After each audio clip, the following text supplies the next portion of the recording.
Are you burning money on Google Ads without seeing results? The problem might not be your budget, it's your campaign structure. In this episode, we break down the architecture that separates profitable law firms from the rest.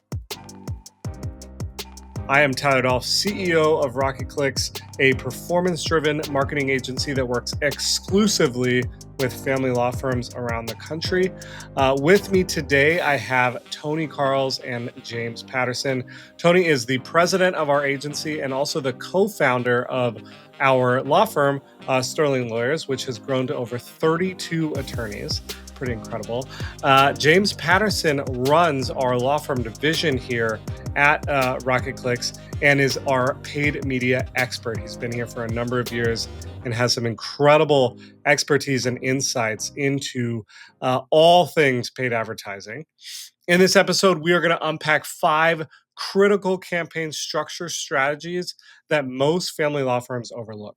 These aren't surface level tips. These are core principles that will change how you think about Google Ads forever. All right, gentlemen, we are continuing our deep dive into all things paid search. Today, we're going to talk about 5 smart Google ad campaign structures that family law firms can utilize to maximize profit. James, you're going to have to help me out a lot today because we're deep into the weeds now. And we're going to start with segmenting brand campaigns by intent. Give us a little perspective on brand campaigns as a whole and then why they should be segmented. And then, Tony, obviously, I would love your perspective as it relates to what you built at our law firm, Sterling Lawyers. Yeah, awesome. In terms of brand campaigns, we do feel like they're pretty critical to a good paid search strategy, especially when you look at more advanced marketing strategies. When we're looking at building up the upper funnel and things like that, introducing people to the brand for the first time, having a good brand search campaigns can be really critical to make sure that you can capture that intent and ultimately control the messaging. A quick kind of side story is a lot of times we'll work with clients and they might be a little bit hesitant to bid on brand terms because they're going, well, don't they already know us? They'll find our organic search, results and things like that. All very valid things, right? Yeah, if you have a really great SEO strategy, you should be showing up for sure on branded search. However, the thing that paid media, paid search will do for you in those instances is ensure that you get to control that messaging and the destination, right? So if somebody's looking for something that's really high intent, let's say it's your brand and a specific metro area, we can send that traffic directly to the right landing page, maybe associated to that content. Whereas your search results page might drive to that location page. Great. Obviously, with a paid media landing page, we can be a little bit more strategic, even so, in terms of conversion rate optimization and things like that. So it's really a control game at the end of the day. And then secondarily, if you are in a competitive space, which obviously we see a lot with law firms, is if you have other competitors that are bidding on your name, then of course they're going to potentially have their opportunity to do the same thing there and control their messaging as to why maybe it's better for the consumer to consider this other law firm instead of yourselves there. So that's kind of like the 101 in terms of why we think it's really important. It's really that control in terms of messaging and landing page and things like that. And then in terms of the composition of the keyword strategy itself, is we do like to take a tiered approach. So not all keywords being equal in a brand campaign specifically. So tier 1 is going to be, again, kind of that example of it's going to be your brand name and then maybe a specific metro. So a geo-based keyword might be something like a near me or a, top Sterling Lawyers attorney, something like that, where it's really somebody that's deep within their purchasing cycle, ready to make a purchase today. We want to really make sure we're controlling our messaging and landing page experience for those types of searches. Then secondarily, we do have obviously lower intent, so maybe it's just the brand name itself, or maybe it's the first name of a specific attorney. Same thing. We're still going to want to control obviously the messaging in our ads and where ultimately that user goes when they click your ad. But obviously, in terms of how you want to prioritize, we're going to obviously always steer clients to really focus on that tier 1 at a minimum. That way we can make sure we really hold down the fort on the most important keyword searches. So it is not a should we bid on our brand or not conversation, which I know we've had many times with many potential clients here at the agency. Are you pretty convinced that you should always bid on your brand? Yeah. So one of the things with branded search that I think a lot of law firms and even agencies don't realize when they're looking at this is, as we've talked in some of these other revenue roadmap podcasts, as Google continues to expand the possible variations and matching of different keywords, the more likely competitors are showing up in certain ad accounts inadvertently. So somebody who's just another competitor who might be just bidding on the keyword divorce lawyer, right, as a broad match keyword in their non-brand campaign, they might be serving ads on your brand name because Google's going, oh, this other law firm is a divorce lawyer. Let's, if somebody's searching this in, let's show your ad on top of it. So a lot of times, businesses don't even realize that competitors are inadvertently bidding on their brand name. So it's just another reason why it's really critical to hold down the fort there. And the benefit is yes, it's typically lower CPC. Google's going to give you the rank advantage, so you're generally going to obviously convert much better. So it's really a no brainer at the end of the day when it comes to branded search strategy. Tony, you agree? Yeah, and I think another part of it is controlling the landscape on the search page.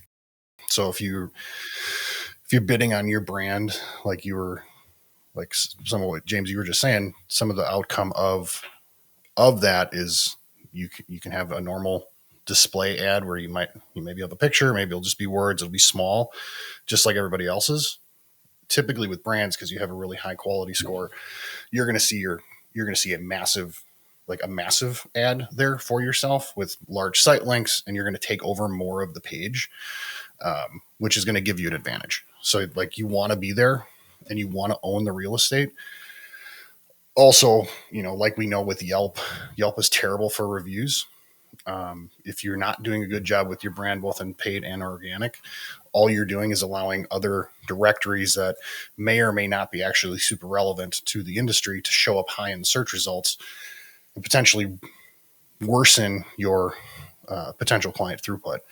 So as an example, if I'm not bidding on my brand, even if there's no competitors in there, the first thing that's going to be at the top now is a map. And maybe or maybe not, you have good reviews. Then you're going to see your organic search result. But then you're going to see if you have a Facebook page, Facebook or your LinkedIn page or one of your social profiles. But then you're going to start seeing Glassdoor. You're going to start seeing Yelp. You're going to start seeing all these other directories that you may not be optimizing for, that some users are using. And if you're not kind of leveraging paid to push all that down, you're just you might be exposing stuff you don't want to expose from a client attraction perspective. We bag on Yelp a lot internally because they're not a super fair arbiter of reviews, in my opinion. You get a lot of good reviews and they all get hidden, and you get one bad review and that's the only one that's displayed publicly. So can't really change their system, but you can change what shows up on the search page. And this is one of the ways that you can leverage that. Well said. So James, you brought up competitors bidding on your brand, right? Well, our second item has to do with separating out competitor campaigns. So give us a little preview into why that's important. Yeah, absolutely. So a lot of the clients that we work with other law firms, we do see some successes from intentionally bidding on competitor names. One of the things I'll say right off the bat, we had talked about negative keyword lists in one of our previous podcasts. You are going to see competitors show up from time to time, even if you have a really good, clean phrase and exact match keyword strategy. Google's still going to toss them in there sometimes. So making sure that you're excluding those out so that if you do choose to target them, you can do so strategically is really, really critical there. So it's one of the reasons why competitor campaigns can become a really great opportunity, is because honestly, a lot of times those searches can convert for you. You do have a little bit of a disadvantage from a rank perspective, since obviously, assuming they are running a brand campaign that, similar to our last topic there, they're going to potentially be showing over you. But if you do have a unique value proposition that feels like, you can really stand out from, specific competitors, it can be a really great way to give you a shot to persuade somebody who's, already gone through some of the research and is familiar with another law firm to ultimately maybe consider looking at you as well. So really kind of the best practice here is we want to make sure that we're obviously separating those out into a separate campaign. Every advertiser can run what's called an auction insights report to kind of understand what competitors are also bidding out there. It can be really important too, just to look at it from for whatever the case may be, and get an opportunity to say, hey, guess what? We're here too if you're interested in looking at law firms right now. So it can be a really good way to go ahead and capitalize on interest.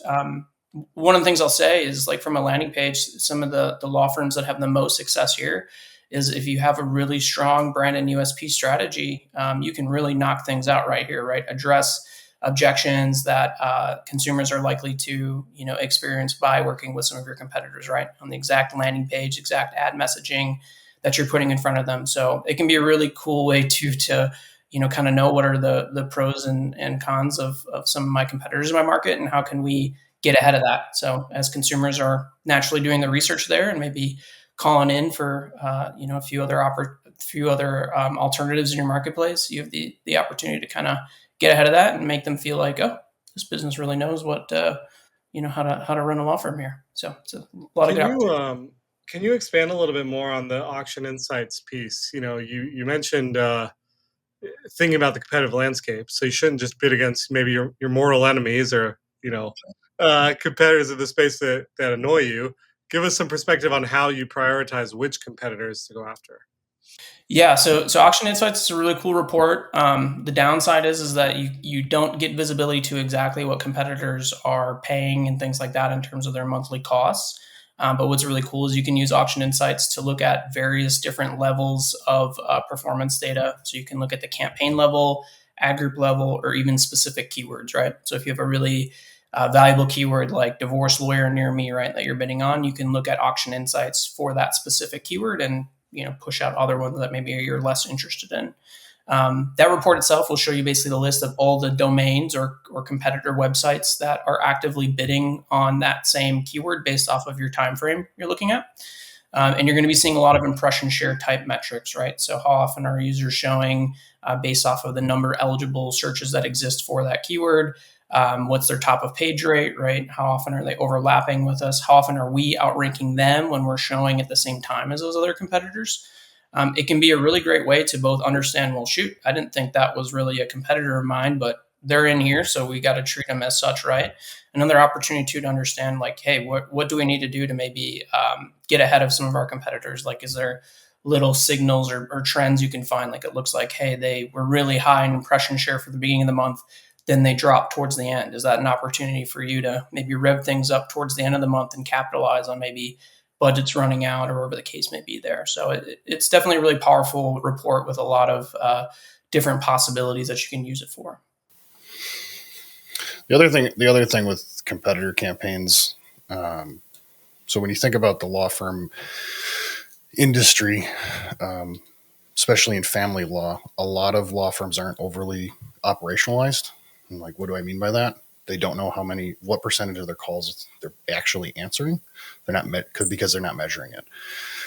Really good opportunity here, or something to exploit, is we've seen clients come in where they're only answering 60-70% of their phone calls, which means it's hard to get a hold of them. That's actually what that means.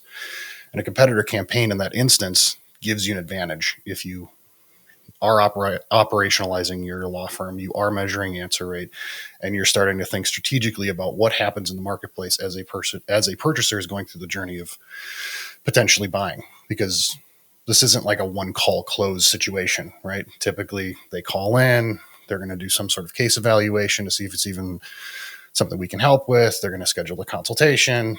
They may or may not get a retainer at that consultation, and then they're going to follow up to sign and fund it. So like that takes several days. If you're not good at communicating and answering your calls during that time, you're starting that relationship off kind of on rocky footing, and other brands that are more operationalized are going to exploit that. That's something that we've definitely done at Sterling, and that's why some of our competitor campaigns work pretty well, because there's firms that don't make time or are intentional about some of these things that matter a lot to clients, and we may not have been on what we call the short list. So that's what I call it, is every person that's going through potentially buying a service, they have a short list. And if there's branding in the marketplace, typically it's going to start with who they know. If there's not branding in the marketplace, which is a lot of family law firms, it's who do they trust in the market. And you can easily break that trust because there's no previous relationship. And like in this instance that we're talking about, this example, these are mini broken trust points. And you can be present there and like get the opportunity and like get on the short list. So like it's one of the reasons you want to be here. It's one of the reasons you want to be strategic and think about this stuff, because there's opportunity. 100%. We've talked about branding campaigns. We've talked about competitor campaigns. Now I want to shift our focus to non-brand campaigns by service, geo, and intent. James, give us a little overview here. Yeah, so the way we like to look at non-brand search is obviously the more segmented you can get in keyword intent, typically the better results and better budget management that you can achieve with your campaigns. So the way we look at this is, I know we've talked in previous podcasts about, basically the value of our different types of intent in our campaigns.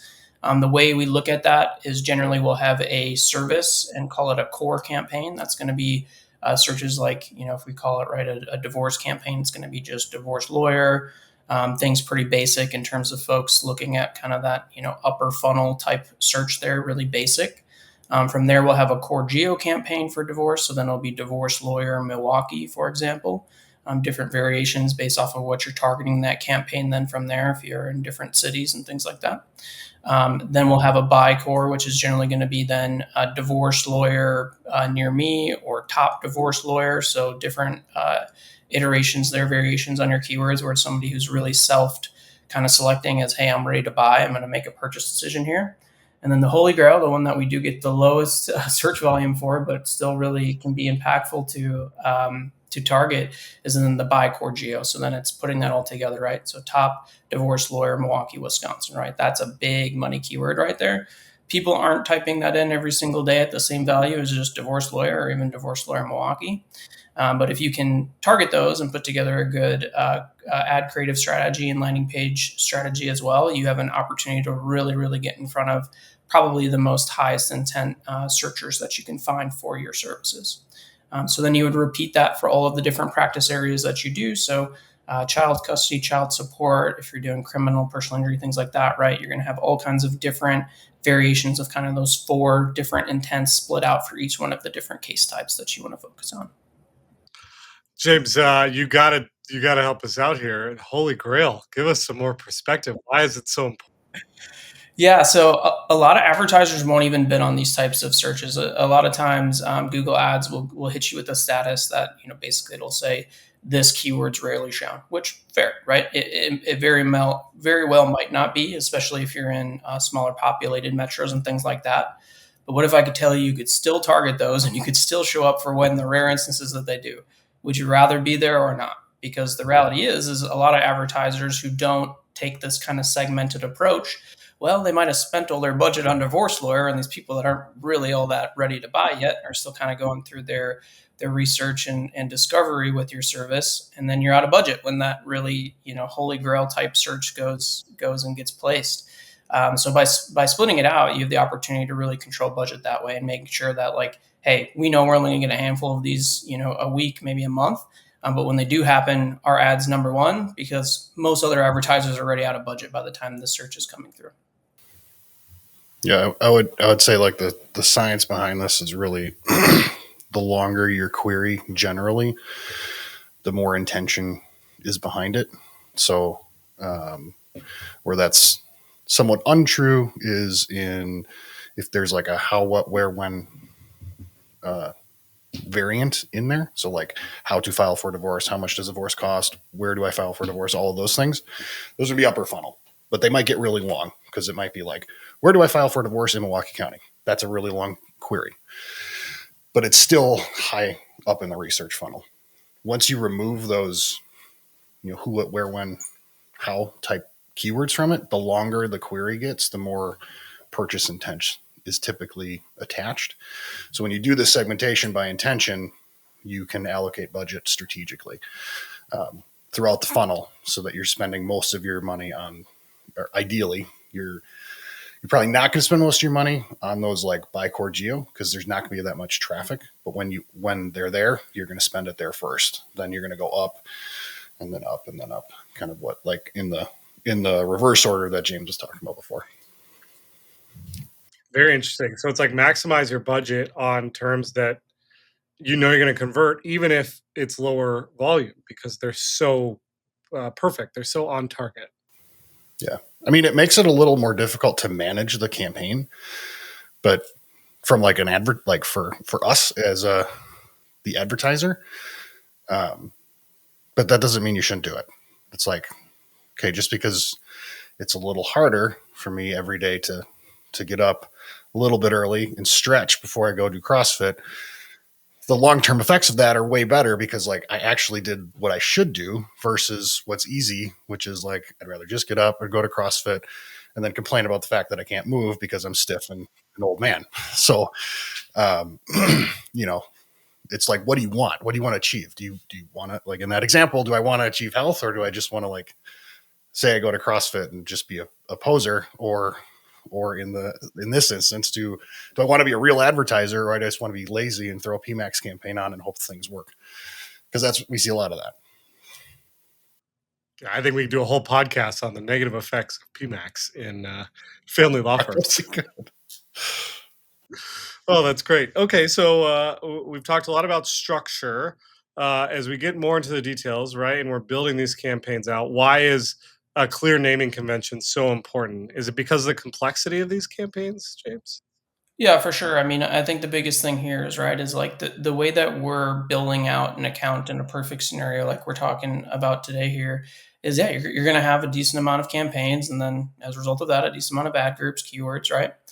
So if you're not being careful in terms of your naming convention, it's going to be really difficult to tap into different opportunities that might come up from those different data points, right? So maybe let's say that certain attorneys or whatever are totally full for cases, and we want to pull down certain keywords or ad groups for a period of time, right? It's like, hey, it's too good, we love it, we need to tone it down a little bit for a little bit, right? Everything's good. Well, if you're not organized here, it's going to be a lot more difficult. You're also probably more likely to impact the greater campaign performance by not being segmented like this. By having the data split out this way, you can more easily manage it. You can more easily report on it, and then ultimately take action on it. So, I mean, that's really the biggest thing here is that if you're not careful as you get really highly segmented here, is it's going to turn into a puzzle really quick if you're not careful that way. So we approach all of these builds really carefully. Our team is really, really good at making sure we stay organized. We have a shared language across the whole teams that are playing in these accounts to make sure that we can kind of always understand what's going on and where opportunities exist. Yeah, speaking from experience here, like when we built out our first structure for this coming over from the kind of telco affiliate space, we didn't do a ton of non-brand in that space. So once we started doing non-brand, like we had to learn it, and then it quickly turned into a puzzle that we had to unwind and like get into a better structure so that we could actually manage it, just like James was saying, because it was, as we learned all of these different things around intent and length of keyword and all of that stuff, it became obvious that we need to restructure so we could allocate budget more efficiently and effectively. And as we grew in different metros, like we do now, like one of our big things that we constantly talk about every time we meet with Sterling, because we're managing their stuff still, is what's the capacity like in every metro, so that we can throttle things up and down for them, so that we're not wasting budget dollars where we can't actually execute on the cases. Yeah, well said. It's never ending, is what I'm hearing. There's no set it and forget it. Well, our final item is the item we should probably do a whole podcast on, which is be cautious of Performance Max. Now, I'm a generalist here, but I take all of our intake calls at the agency where I talk to law firms all the time who are looking to grow their firm. And oftentimes I'll ask them, what they're doing on the paid media side. And a majority of the time they say, well, my agency told me all about this PMAX thing and it's the best thing, since sliced bread. Uh, and I chuckle because I know our perspective on Performance Max. But James, why don't we start with an overview? What is Performance Max? Why does Google love it so much? And what should our listeners be concerned about? Yeah, it's one of those things, Tyler. It's like where to begin here. But yeah, I'll start with an overview. So basically, what a PMAX campaign is a black box that Google has created for essentially advertisers or businesses to spend dollars on Google Ads very easily. One of the things it does is it goes beyond specific different media buys, like a specific display or YouTube or search campaign, like we've been talking about today, and it combines it all together into one. So essentially, you put in different um, audience kind of signals and things like that you want to potentially target on, and then Google's going to go ahead and decide when to serve your ads, whether it's in the display network, YouTube, shopping if you have a shopping business, things like that, or search ads, and essentially you lose very little control of everything that's going on in there. So it's really You lose only lots beneficial. of control, not very little control. Yes, yeah, you have almost no control. Yeah. So one of the things that happens a lot of times with businesses that are using PMax, right, is that they'll report and they'll go, "Oh man, we're getting like really good results from this thing," because they're just reporting on the campaign metrics on the front there. But when you actually go dive in, and a lot of times you need special scripts and things like this to actually get the more deeper reporting insights that you'd want to see in there, we see things that are just absolutely ridiculous. Like we're talking about all the segmentation of different practice areas and being really mindful there. Like I think Tony, you talked about horse lawyers. Yeah, it's that kind of stuff you're going to find in there a lot of times.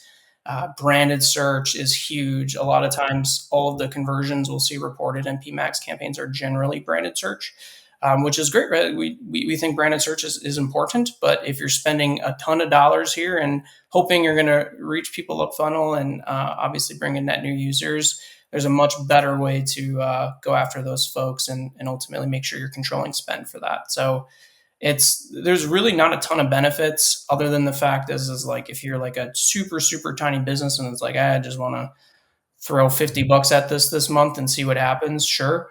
But if you're past that level, which obviously thankfully a lot of the law firms we work with are, this is not something we're going to recommend unless you have everything else set up really well. So you have a very segmented search campaigns. You've looked at upper funnel strategies and different platforms even outside of Google products, and you have really great offline imports in terms of your conversion goals. So what I mean by that is you're not optimizing for things like, oh man, some of the worst we'll see is like button clicks, right? Like even we want to go beyond phone calls placed and form submissions and actually optimize for customer records, basically moving it through different stages in their CRM. So there's kind of a lot there where it's like the use case for most law firms, it's not going to make sense unless you're really advanced, and it's more of a testing opportunity for you. Now, go ahead, Tony. Yeah, I was just going to say, like, in theory, this is a really good product from Google, but it assumes you have good data. And like that's the underlying assumption. And it doesn't mean like you have data, which like phone call or web lead, because you actually don't want to leverage a PMAX campaign to optimize for that because you're going to get a whole bunch of junk. Like we all know in a family law firm, you get tons of calls on people that are kind of kicking tires around. Can I lower my child support? No, you can't. Like, I'm sorry, but you can't. And like, I don't really want this phone call because I just paid $20 for this thing. Like, because most of the time that's the answer and it's just a waste of a phone call. But Google saw that as success. Let's send more of these to this firm. And then it doesn't work. And then people are like, well, paid search doesn't work. It's like, yeah, paid search doesn't work when you implement it silly. So, in instances where you have really good data, especially on like, if you're an e-commerce business, if you're a shopping business and you have great data, this works really well because you're leveraging all of Google's information to find these users online. but it's because the conversion literally happens all online. It's typically one purchase path. You're not doing multiple touch points over 18 months. You're buying X widget. So maybe you visited the site 2 or 3 times. You did a couple of research. It all happened within 30 days, and it's a lot more useful then. So it's, I think what James said and kind of how we implement it is like when we do it, it's testing ground to go find other opportunities. It works really well if you have really good data, but most law firms don't, because they're not sending offline conversions that are pretty far down the sales process, like customer records from your CRM that actually received a retainer. Those would be perfect. That's great data to send back. And now PMAX might start working for you effectively because it's optimizing for something that's useful, not just an action that happened. So it's an interesting tool. It's great in theory. It's not great in every practical instance. Yeah. Sounds like if we were running an e-commerce podcast, we may have a whole different narrative. We would probably have a very different opinion. Yeah, definitely to add on there from a lead generation perspective, that's where really this misalignment with PMAX comes in. It's just if you're not sending that data and that feedback, if we got Tony and Tyler are both people that are filling out forms on the website, Tony ends up being a paying customer. 14 days later, Tyler was a tire kicker and left immediately, was looking for the wrong service.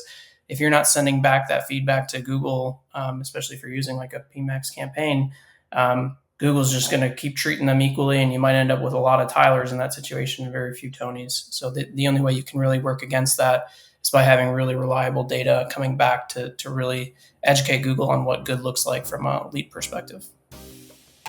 Lesson there. I don't think anybody wants more Tylers than Tonys anyway. Yeah, that was nice.